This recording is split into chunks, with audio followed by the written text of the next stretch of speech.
আমার জীবনের সবচেয়ে খারাপ একটা অভিজ্ঞতা হচ্ছে হোটেল বয় হিসেবে কাজ করা। যখন দেখি যে আমার মিনিট প্রয়োজন 765 765, আমি তো মহা খুশি, চিৎকার দিয়ে দৌড়ে বাসায় আসছি। তো ওরা সবাই আমাকে জোরে ধরে কান্না শুরু করছে যে না, তুই পারছিস, তুই পারছিস।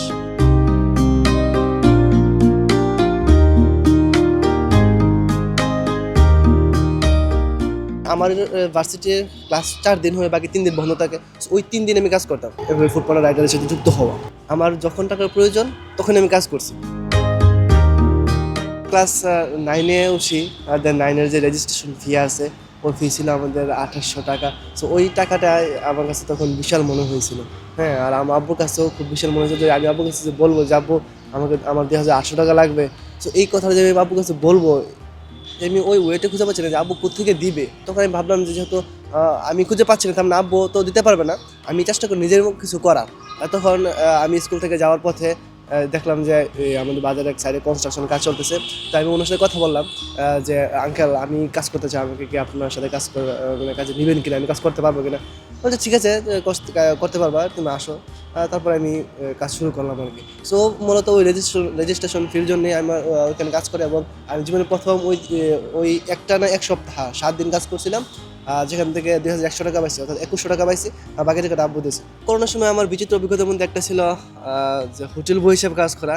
আমার জীবনের সবচেয়ে খারাপ একটা অভিজ্ঞতা হচ্ছে হোটেল বয় হিসেবে কাজ করা। যদিও এটা আমার একটা আত্মীয় ছিল, কিন্তু সেখানে মূলত আমার, যদি বলেন যে আমার জীবনের সবচেয়ে খারাপ একটা টার্নিং পয়েন্ট বা খারাপ একটা কথা বলার জন্য বা ঘটনার কথা বলার জন্য, সো ওই হোটেল বয় হিসেবে কাজ করাটাই হবে আমার খারাপ একটা ঘটনা। এখানে আসার পরে ঢাকা ইউনিভার্সিটি যখন কাজ শুরু হয়েছে, আসার পরে আমি দেখতেছি যে আমার যে টাকা আছে, এই টাকা খুব বেশি দিন যাবে না। কারণ এখানে মোটামুটি অনেকটা খরচ, যেহেতু শুরুতে আসছে অনেক কিছু কেনাকাটা করা লাগে, মানে টাকাগুলো না খুব বেশি দিন যাবে না। তো আমি ভাবলাম যে আমাকে কিছু করতে হবে। দেন বড়ো ভাইদের কাছে গেলাম যে ভাইয়া টিউশন কোনো ব্যবস্থা করে দেওয়া যায় কিনা, কোনো একটা টিউশন। কিন্তু এখানে এসে বুঝতে পারলাম যে টিউশন হরিণের মতোই পাওয়া যায় না শুরুতে।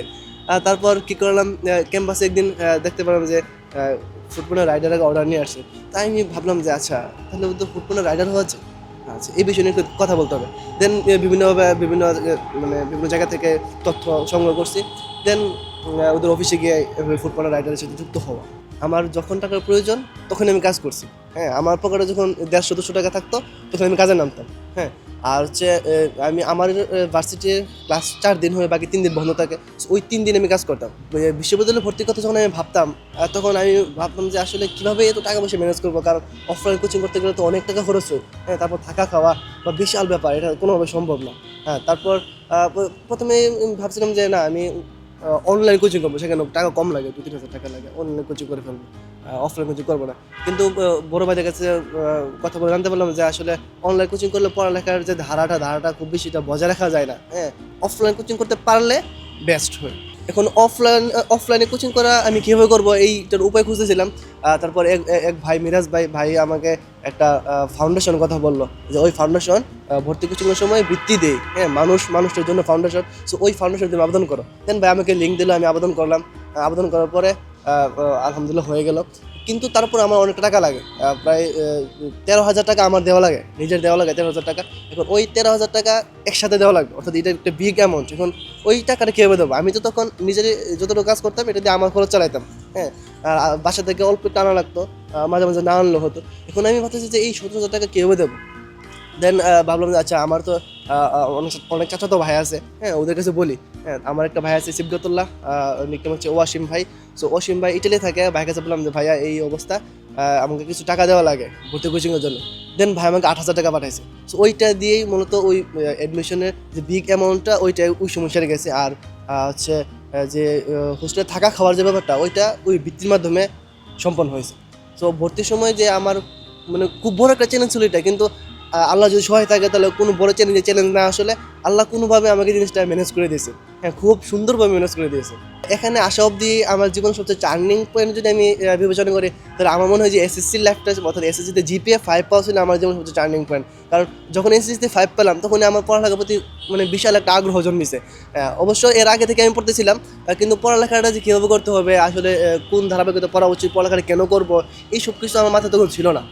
যখন এসএসসিতে জিপিএ 5 পেলাম, তখন আমার মনে হচ্ছে না, আমাকে তো পড়তে হবে। এই ঢাবিতে চান্স পাওয়ার যদি অনেক অনেক গল্প আছে, তবে সবচেয়ে যদি খুশি এবং খুশিতে কান্নার একটা গল্প বলতে চাই, সেটা হচ্ছে আমি যখন চান্স পেয়েছি তখনকার সময়টা আমি আসরের নামাজ পড়ে বের হয়েছি, দেন রাস্তায় বলতে একটা পাশে বসেছিলাম, তখনই ফেসবুকে দেখেছি যে আমাদের রেজাল্ট পাবলিশ হয়েছে। দেন আমি ওইখানে বসে পড়লাম, বসে আমি আমরা চেক করবো ভাবতেছি। তারপর ঢুকলাম, অনেক ইতস্ত করার পরেও আমি চেক করলাম, যখন দেখি যে আমার মেরিট পজিশন আসছে 765, 765, আমি তো মহা খুশি। আমি ওই সময় আব্বুর ডাক দিছি প্রথমে, আব্বু বলবো জোরে চিৎকার দিছি, চিৎকার দিয়ে দৌড়ে বাসায় আসছি। বাসায় আসার পরে যখন দেখতেছি আমি খুশি, তখন ওরা সবাই কান্না শুরু করছে। মানে আমি বলছি যে আম্মু হয়ে গেছে, হয়ে গেছে, হয়ে গেছে, কারণ আম্মু বাজার ছিল, বলছে আম্মু হয়ে গেছে, হয়ে গেছে। তারপর তো ওরা সবাই আমাকে জোরে ধরে কান্না শুরু করছে যে না, তুই পারছিস, তুই পারছিস, তোর কষ্ট সফল। আমি আগে কেমন ছিলাম বা এখন কেমন আছি, বা আমার এই দুইটা জীবনকে যদি আমি আলাদা করি, দুইটা মানে কি পার্থক্য হয়, আমি যখন গ্রামে যাই তখন আমি এই পার্থক্যটা খুব বেশি উপলব্ধি করি। কারণ গ্রামের মানুষ এখন আমাকে খুব ভালোবাসে, মানে ওদের খুব বড় একটা প্রত্যাশা হয়ে গেছে আমার উপরে। এখন আমিও চাই যেন ওদের প্রত্যাশাটা ধরে রাখতে পারি। লক্ষ্য যদি অনেকগুলো আছে, তবে ভবিষ্যতে আমি এমন একটা জায়গায় যেতে চাই, যে জায়গায় গেলে আমার যে অনুজ থাকবে, অর্থাৎ যারা আমার মতো পরিশ্রম করতেছে ওদের পাশে যেন থাকতে পারে। যারা স্ট্রাগল করে পড়াশোনা করতেছে তাদেরকে আমি একটা কথা বলতে চাই যে পরিশ্রম কখনো বৃথা যায় না, পরিশ্রম কখনো মানুষকে ধোঁকা দেয় না। পরিশ্রম সবসময় মানুষকে ওই তার পরিশ্রম অনুযায়ী ঠিক লক্ষ্যে পৌঁছে দেয়। আল্লাহ বলেছিলেন, কোরআনে বলেছিলেন যে মানুষ তাই পায় যা সে চেষ্টা করে। সো তোমরা আমরা যেহেতু মুসলিম, আমাদেরকে অবশ্যই স্রষ্টার কথা তো অবশ্যই মানতে হবে এবং তার কথা বিশ্বাস করতে হবে। সো যেহেতু আল্লাহ বলেছেন এই কথা, সো আমাদেরকে অবশ্যই এই জিনিসটা মাথায় রাখতে হবে, যেন এই জিনিসটা কখনো মিথ্যা হবে না, এই জিনিসটা আমরা অবশ্যই জানবো।